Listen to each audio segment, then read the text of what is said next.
எனக்கு பயமா இருக்கு. சொல்லிட்டே இருக்கேன். இங்க வா. சார் வேணாம் சார், விட்டுருங்க சார். அதெல்லாம் ஒண்ணும் இல்லடா, ஐயாக்கு ஒரு முக்கியமான வேலை ஒண்ணு இருக்கு. ஐயாவா? எந்த ஐயா? நான் தான்டா. சொல்லுங்க. இந்த பரட்டை தலையை மட்டும் எழுப்பி அனுப்பிட்டீங்கன்னா லேசா ட்ரிம் பண்ணிட்டு நான் கிளம்பிடுவேன். இதுதானா சார்? அவ்வளவுதான்டா. நான் கூட வேற என்னமோ நினைச்சேன். போங்க.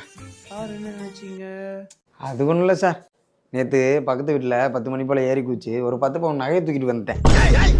என்ன சொல்ல சொன்னா என்ன சொல்லிட்டு இருக்க? அதுதான் கண்டுபிடிச்சிட்டு நினைச்சேன். அவ்வளவுதானா? ஆமா. சரி வா, ஸ்டேஷன்ல போய் ட்ரிம் பண்ணிக்கலாம். திருட்டு பயலாடா நீ. கூட்டிட்டு போங்க சார் நான் திருட்டு நாய. டேய் திருட்டு பயலா, நேத்து அடிச்ச 10 பவுன்ல 5 பவுன் நீ தானடா வச்சிருக்க. குர்ராம தான் அதல்ல. அதெல்லாம் ஜம்மன விளக்கு வச்சு விட்டு போயிட்டு போ. திருட்டு பசங்களாடா நீங்க 2 பேரும்.